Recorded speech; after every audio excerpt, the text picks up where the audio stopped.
Beber café é pecado? A conexão carnívora. Eu sou Ezequiel Gomes, você está no canal Vem Senhor Jesus e hoje nós continuamos o nosso papo a respeito aí desse negócio se beber café é pecado ou não. Algumas pessoas achavam que eu ia parar de falar desse assunto no último vídeo, né? Que eu falei aí de Romanos 14, versos 13 a 23, demonstrando claramente que beber café não é transgressão da lei de Deus, mas pode ser sim um pecado nos termos da consciência de uma pessoa ou de uma comunidade, mas que essa consciência dessa pessoa e dessa comunidade não podem ser universalmente impostas como se fosse uma lei divina. Por isso, beber café é pecado sim, desde que você mantenha essa consciência, faça parte de uma comunidade que mantém essa consciência. Se você individualmente não tem essa consciência, não é pecado para você beber café, etc. e tal, tudo bem? Mas nós temos ainda muito mais coisas para falar a respeito desse assunto, para a gente assentar o nosso entendimento em bases sólidas na palavra de Deus. E uma das formas que a gente tem de fazer isso é estudar a palavra de Deus em referência a outras questões para além do consumo ou não do café, para a gente deduzir alguns princípios, e essa jornada vai ser bem interessante. Hoje nós vamos falar um pouquinho de um outro assunto que é muito polêmico também dentro do Adventismo do Sétimo Dia, que tem que ver com comer carne. E aí eu convido vocês a abrir novamente a Bíblia de vocês em Romanos capítulo 14. E nessa mensagem nós vamos ler do verso 1 até o verso 12. Nós não vamos fazer uma explicação completa de todos os aspectos do texto e tudo mais, mas nós vamos focar aí numa discussão interessante a respeito se pode ou não pode comer carne o cristão. E o que isso tem que ver com a noção se beber café é pecado ou não, se pode beber café ou não. Então, vamos lá para o texto bíblico, Romanos capítulo 14, a partir do verso 1, a palavra de Deus diz o seguinte: acolhei ao que é débil na fé, não porém para discutir opiniões. Um crê que de tudo pode comer, mas o débil come legumes. Quem come não despreze o que não come, o que não come não julgue o que come, porque Deus o acolheu. Quem és tu que julgas o servo alheio? Para seu próprio Senhor está em pé ou cai, mas estará em pé, porque o Senhor é poderoso para o suster. Um faz diferença entre dia e dia, outro julga iguais todos os dias. Cada um tem uma opinião bem definida em sua própria mente. Quem distingue entre dia e dia, para o Senhor o faz, e quem come, para o Senhor come, porque dá graças a Deus. E quem não come, para o Senhor não come, e dá graças a Deus. Porque nenhum de nós vive para si mesmo, nem morre para si mesmo. Se morremos, para o Senhor morremos. Quer pois vivamos, quer morramos, somos do Senhor. Foi precisamente para esse fim que Cristo morreu e ressurgiu, para ser Senhor tanto de mortos como de vivos. Tu, porém, porque julgas teu irmão? E tu, porque desprezas o teu? Pois todos nós compareceremos perante o tribunal de Deus. Como está escrito: por minha vida, diz o Senhor, diante de mim se dobrará todo joelho, e toda língua dará louvores a Deus. Assim, pois, cada um de nós dará contas de si mesmo a Deus. Esse texto é absolutamente extraordinário, né? Romanos 14 é um texto importantíssimo de ser compreendido no contexto da fé adventista, para que determinados aspectos negativos que existem dentro dessa comunidade possam ser sanados, curados pela palavra de Deus, pela palavra da verdade. Mas a gente não vai fazer aqui a análise exegética de tudo que o texto diz, mas nós vamos estabelecer algumas coisas importantes. Aqui, Paulo elimina a discussão se o cristão pode ou não pode comer carne, se é obrigado ou não a ser vegetariano. E nem precisa de mais nada para responder a esta questão que não seja o texto de Romanos 14. E o ponto aqui não é desobedecer o texto, que diz que não é para a gente nem discutir essas opiniões, mas é simplesmente para a gente reconhecer alguns fatos. Um crê que pode comer de tudo. Outro crê que só pode comer legumes. E tá tudo certo com ambos os grupos. Tudo bem? Ambos os grupos foram acolhidos por Deus. Ambos os grupos são sustentados por Deus. Ambos os grupos vivem ou morrem não somente para si mesmos, mas para Deus. Ambos os grupos serão trazidos perante o tribunal de Deus. Ambos os grupos vão dar louvores a Deus ajoelhados diante de Cristo. E cada um dará contas de si mesmo a Deus. Acabou a discussão. Não tem mais o que discutir a respeito desse assunto. Se você é um cristão que acha que pode comer carne, que come carne, não tem nenhum problema. Se você é um cristão vegetariano que tem que ser vegetariano, não tem nenhum problema. O problema existirá, entretanto, quando esta convivência aqui pregada em Romanos 14 vier a ser prejudicada ou por um grupo ou por outro que tentar impor a sua visão ao grupo contrário. Aí nós teremos um problema. Tudo bem? Não tem problema você que come carne querer convencer uma pessoa vegetariana de que isso não tem problema. Não tem problema você ser uma pessoa vegetariana e tentar convencer uma pessoa que come carne a ser mais saudável e na sua visão ser vegetariana é ser mais saudável e você gostaria que ela fosse vegetariana. Não tem problema isso, porque ambos esses grupos têm um espaço dentro da igreja, conforme Paulo ensina. Mas não pode haver um julgamento absoluto, uma quebra de comunhão absoluta, se no final das contas o vegetariano não converter o carnívoro para o vegetarianismo, ou o carnívoro não convencer ou converter o vegetariano para comer carne. E tá tudo certo, e tá tudo bem, ok? Acabou a discussão, não tem mais o que falar, e fim. Mas no Adventismo do Sétimo Dia, algumas pessoas gostam de complicar aquilo que é simples. E aí começa o chororô e o blá blá blá. Não, Ezequiel, você não está levando em conta a Ellen White. Opa, peraí. Até onde eu me lembro, a Ellen White diz que a Bíblia é a única regra de fé, doutrina e prática. E na regra de fé, de doutrina e de prática, tem esses dois grupos dentro da igreja que devem conviver entre si, não julgando uns aos outros, não excluindo um ao outro. Inclusive, vou falar aqui baixinho, tá? É por isso que a Igreja Adventista do Sétimo Dia não disciplina ou exclui ninguém por comer carne. Fica a dica. Mas os fanáticos da Ellen White, eles não conseguem conviver com esse negócio. E não, porque existem textos da Ellen White que condenam comer carne, isso e aquilo. Bom, legal, beleza, reconheço esse fato. Só que olha que coisa interessante. Nenhum desses textos da Ellen White é regra, nem de fé, nem de doutrina, nem de prática. E você, fanático, viva com isso, tudo bem? Mas a gente pode se aprofundar um pouquinho nessa discussão e nós vamos começar o nosso aprofundamento identificando um princípio jurídico, que eu não sei se você já ouviu falar a respeito dele. Se é permitido uma coisa mais grave, também é permitida uma coisa menos grave. Para a gente fazer a conexão aqui entre a questão de comer carne e de beber café, tudo bem? Então vamos lá. Não é novidade para ninguém que o café tem os seus problemas, no que tange aí aos efeitos que o café tem na saúde das pessoas, ou pelo menos de algumas pessoas. Então aí para alguns causa dor de cabeça, ou causa gastrite, ou causa insônia, ou causa problemas aí diversos, nada muito grave, o café não é um veneno, vamos dizer assim, que você toma e morre. Mas, sim, se você se expor demais ao café por longo tempo, você pode ter alguns problemas associados a isso, tudo bem? Isso não é novidade.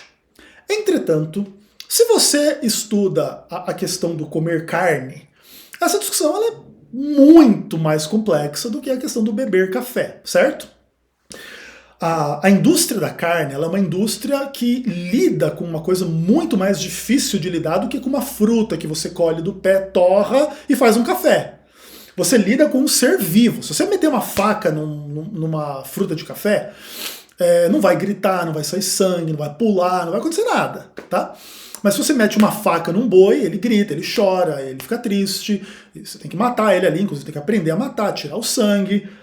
E tem milhares de questões envolvidas aí nesse universo da carne, entendeu? Você tem que ter um caminhão frigorífico para pegar a carne, levar para outro lugar para não apodrecer no caminho. É uma puta dor de cabeça, assim, se você for parar para pensar essa questão assim da indústria da carne.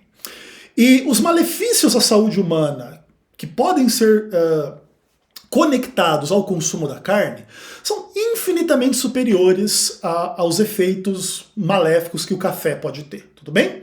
Então aí existem pessoas que têm problemas do coração, ou do estômago, ou câncer, ou vários problemas associados ao consumo da carne vermelha e tudo mais, tudo bem? E não só da carne vermelha, de outras carnes também. Aí tem essa coisa dos hormônios no frango, tem essa questão dos metais pesados nos peixes, tem um monte dessas questões assim, que mais cedo ou mais tarde, sim, se você consumir a carne não preparada da forma correta, ou uma carne que esteja especialmente contaminada e tal, você pode adquirir, sim, problemas de saúde e tudo mais, ok? E aí lembra do texto de Romanos 14, cada um vive ou morre para o Senhor, né? Mas o fato é que não se, toda essa realidade de que esses alimentos, ao mesmo tempo que eles nos sustentam, eles também trazem problemas, isso não implica, na mentalidade bíblica, que você não deve se alimentar, porque no final das contas, todos os alimentos seguem esse mesmo padrão, tudo bem? Você pode ter problema comendo qualquer tipo de alimento. O arroz. O arroz, inclusive, se diz que é um dos alimentos mais importantes assim, para a humanidade, por causa da proporção sódio-potássio que existe no arroz, que é idêntico à proporção sódio-potássio das células aí dos seres humanos, tudo bem? Também não sei se eu estou explicando da melhor forma possível, mas eu já estudei bastante a respeito do arroz, tá? Mas a ideia é que o arroz é um dos alimentos mais ideais para a humanidade. Mas se você comer um arroz estragado, se você comer um arroz que tiver um arrozinho que não se cozinhou direito ali no meio, você morder, você pode quebrar um dente, etc. Você pode ter um problema comendo arroz, entende? Se você comer 300 kg de arroz no almoço, você morre empanturrado e coisas do tipo. Então a alimentação, ela nos sustenta, mas ela também traz problemas. E isso tem que ver com qualquer alimento. Mas eu só como vegetais e legumes e frutas. E tem agrotóxico, e tem isso e aquilo. Tem bicho, também tem bactéria, germe, depende de como que você higieniza isso ou não. E o fato é, a gente não vive a vida ideal, que só come a comida ideal, do paraíso ideal, tudo bem? Então qual que é o princípio jurídico que a gente entende a partir destas questões? Mesmo Deus sabendo de todos os problemas associados ao consumo da carne, Deus permitiu as pessoas comerem carne. Tranquilamente, sem nenhum problema, sem nenhuma implicação de que a pessoa que come carne é anticristã, não espiritual, é do diabo e coisas do tipo. Se o que é mais grave é permitido, não pode ser proibido o menos grave, que é o beber café. Então, na conexão entre beber café e comer carne, a gente entende que não pode-se dizer que beber café é pecado como quem transgride uma lei divina e blá blá blá. Porque comer carne, que é uma coisa que seria muito mais grave do que isso, é permitido pela palavra de Deus. Não, Ezequiel, mas eu não estou convencido. Você não está convencido? Então o Ezequiel vai convencer você. E o Ezequiel não, né?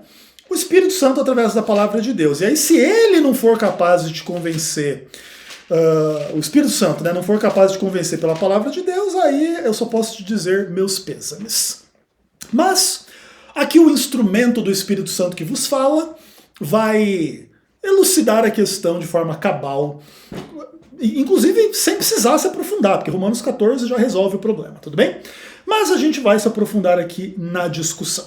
E aí, Deuteronômio capítulo 12, verso 15, a palavra de Deus diz assim: porém, consoante a todo desejo da tua alma, poderás matar e comer carne nas tuas cidades, segundo a bênção do Senhor teu Deus. Então você que é um idólatra herege, que mal entende, mal aplica os textos da Ellen White no que tange a esse aspecto, agora você treme na base aí. Porque a regra de fé, doutrina e prática diz que você pode matar o animal, que você pode comer, e não é só assim tipo uma permissão distante. Você pode matar e comer segundo a bênção do Senhor teu Deus. Então quem vem com esse papo de que quem come carne está amaldiçoado e blá blá blá está completamente equivocado, ainda que sim, a carne possa trazer alguns malefícios de saúde, mas como já foi explicado, tudo pode trazer algum malefício de saúde, dependendo do contexto em que for ingerido e tudo mais. E aí tem aquela galera assim que começa, né? Não, mas a Ellen White nos avisou a respeito de pessoas como Ezequiel Gomes, que não são pessoas confiáveis, porque a Ellen White fala que nós não podemos confiar em pastores que comem carne e blá blá blá. Ok, é verdade. A Ellen White ela fala que você não pode confiar no homem que come carne, no sentido aí do pastor e tal, etc. É verdade. Só que vamos lá trabalhar com algumas questões. Primeiro de tudo, que talvez por uma obra de muita sorte ou de muita bênção de Deus, Ezequiel Gomes já não é mais pastor, né? Então, eu posso comer carne à vontade, você confia em mim que tá tudo bem, ok? Mas, além disso, você joga contra mim o textinho da Ellen White. Comer carne eu não posso confiar. E eu jogo contra você o texto da Bíblia mesmo, tá? Com a diferença de que o seu textinho da Ellen White contra mim não é regra nem de fé, nem de doutrina, nem de prática. Mas esse texto aqui é regra de fé, de doutrina e de prática. Jeremias capítulo 17, versículo de número 5. Assim diz o Senhor: maldito o homem que confia no homem. Aqui o homem não está categorizado como carnívoro ou vegetariano ou que vive de luz e influências celestiais. A questão de, eu não posso confiar em você porque você come carne. Não, eu não posso confiar em você porque você é um ser humano. E você não pode confiar em mim porque eu sou um ser humano. E nós devemos confiar em Deus. E na palavra de Deus nós temos claramente a permissão para as pessoas comerem carne segundo a bênção de Deus. Isso é uma coisa assim absolutamente normal. E para a gente fechar essa discussão, existe um rapaz na Bíblia que, para mim, assim, ele elucida ainda mais a questão, como se precisasse, né? Como se Romanos 14 não fosse suficiente, como se Deuteronômio 12 não fosse suficiente, essa discussão sobre a tal da comer carne, tudo bem? É um rapaz de nome Jesus. Vamos abrir a Bíblia lá em Mateus capítulo 26? E aí é bom que a gente já resolve o problema com a maior autoridade de todas, não é verdade? Então, Mateus capítulo 26, nós vamos ler o verso 17 a 19, onde a palavra de Deus diz assim: no primeiro dia da festa dos pães asmos, vieram os discípulos a Jesus e lhe perguntaram: onde queres que te façamos os preparativos para comerdes a Páscoa? E ele lhes respondeu: ide à cidade ter com certo homem, e dizei-lhe: o mestre manda dizer: o meu tempo está próximo, em tua casa celebrarei a Páscoa com meus discípulos. E eles fizeram como Jesus lhes ordenara e prepararam a Páscoa. Aí você volta para Êxodo capítulo 12 e você vê lá como é que era a alimentação da Páscoa que foi preparada diante de Jesus na última ceia.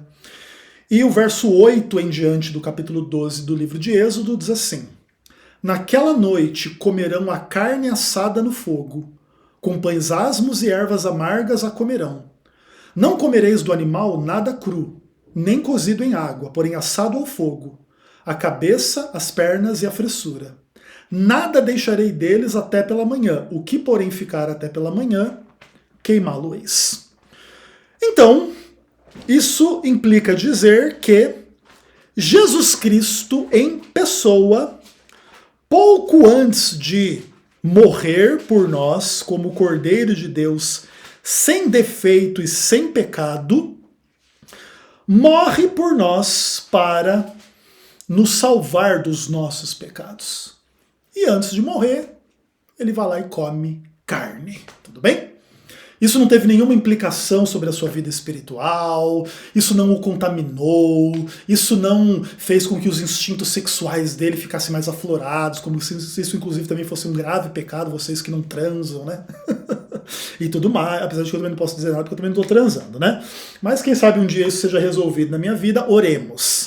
Mas enfim, e tal, mas o fato é, não teve nenhuma implicação aí do tipo como as pessoas dizem dentro do Adventismo do sétimo dia, né? Então você não pode confiar em Jesus, que Jesus era um pastor que comia carne, ou o retardado mental. Responde pra mim, cara. Eu tenho tanta vontade que as pessoas respondam essas coisas pra mim, assim. No máximo que esses idiotas conseguem fazer é colar uns textinhos da Ellen White que eles imaginam que seja contra isso. Mas peraí, Ellen White está contra Jesus, que comeu carne? Ellen White diria pra você não confie em Jesus porque ele comeu carne? Ia ficar complicado responder que sim, não é? Idólatra, idiota. Mas enfim, né? Vocês já conhecem um pouco o meu bom humor em relação a esse esquema todo aí, né? Mas, seja como for, Jesus não só comeu carne, churrasco, antes de morrer, como fez da mesma forma pouco depois de ressuscitar. Dá uma olhadinha aí em Lucas capítulo 24, verso 36 a 43, a Bíblia diz assim. Falavam ainda estas coisas quando Jesus apareceu no meio deles e lhes disse, paz seja convosco. Eles, porém, surpresos e atemorizados, acreditavam estarem vendo um espírito. Mas ele lhes disse, por que estáis perturbados? Por que sobem dúvidas ao vosso coração? Vede as minhas mãos e vede os meus pés, que sou eu mesmo. Apalpai-me e verificai, porque um espírito não tem carne e ossos como vedes que eu tenho. Dizendo isso, mostrou-lhes as mãos e os pés. E por não acreditarem ainda eles, por causa da alegria, estando admirados, Jesus lhes disse, tendes aqui alguma coisa para comer? Então lhe apresentaram um pedaço de peixe assado e um favo de mel, e ele comeu na presença deles. Tudo bem? Jesus come um churrasco antes de morrer, come um churrasco de peixe depois de ressuscitar, e também não é vegano, né? Porque só o peixe já também não seria vegano. E come um mel também. Mas eu gostaria de terminar esta análise com um texto que para mim é um dos mais extraordinários da Bíblia, que é João capítulo 21. Nós vamos ler do verso 1 até o verso 14, onde não só Jesus come um churrasco, mas ele oferece um churrasco aos seus discípulos. E aí a palavra de Deus diz assim, depois disso tornou Jesus a manifestar-se aos discípulos junto ao mar de Tiberíades. E foi assim que ele se manifestou. Estavam juntos Simão Pedro, Tomé, chamado Dídimo, Natanael, que era de Caná da Galileia, os filhos de Zebedeu e mais 2 dos seus discípulos. Disse-lhes Simão Pedro, vou pescar. Disseram-lhe os outros, também nós vamos contigo.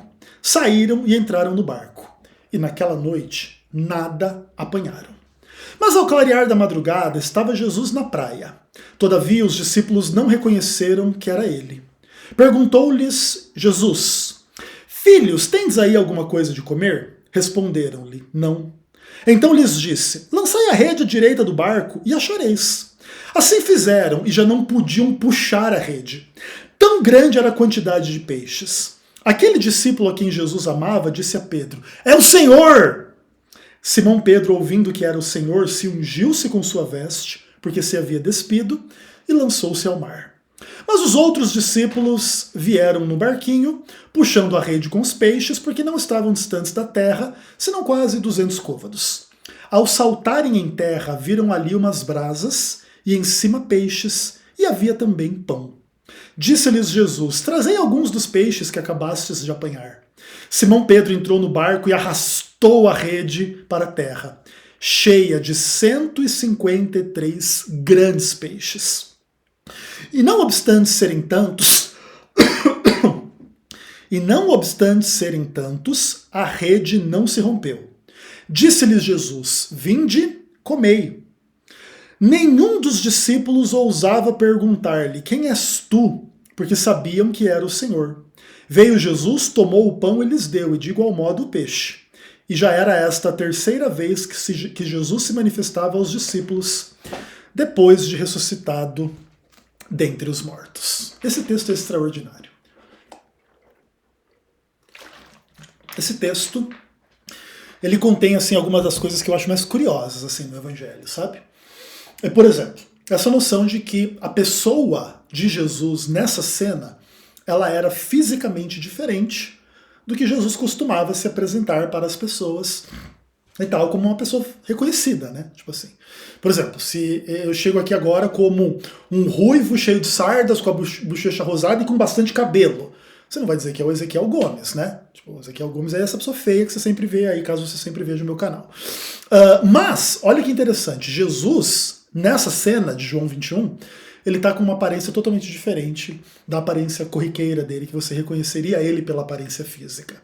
Tanto que o texto diz assim, né? Ninguém ousava perguntar, cara, só uma coisa assim, quem é você?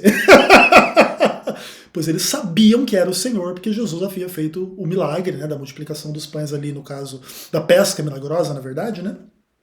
E aí pão e peixe e tal, é um texto muito interessante. E também essa coisa assim de que Pedro estava pelado lá no meio da galera, e depois, é o Senhor, vou botar a roupa e vou lá dar uma nadada até encontrar com Jesus, né? Uma cena muito natural, assim, né, dos discípulos ali, né? O nudismo dentro da igreja, né? Vamos falar um pouco mais a esse respeito.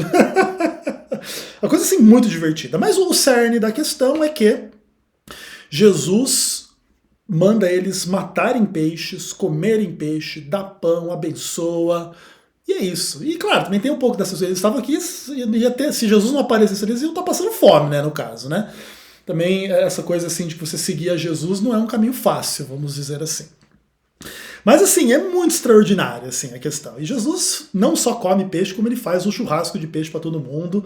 Então não existe nada do tipo que comer carne é proibido, tudo bem? Naturalmente, se você tem medo, ou se você tem dó dos animais, ou se você tem alguma convicção baseada em qualquer coisa, em função da qual você prefere ser vegetariano, também não tem nenhum problema, não tem nenhuma heresia com isso. Desde que você não queira condenar as demais pessoas porque comem carne e blá blá blá, e ficar usando os textinhos da Ellen White que não são regra nem de fé nem de doutrina e de prática, quando você ignora a palavra de Deus, que é absolutamente clara no que tange a essas discussões.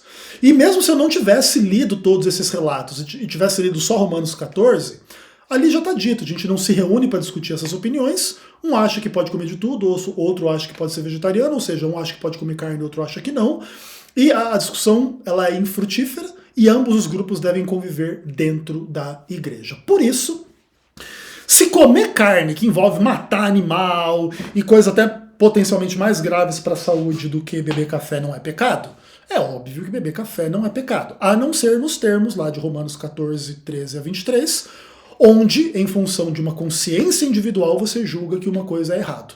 Aí, para você é errado, aí você não pode tomar, também não pode impor isso às demais pessoas, tudo bem?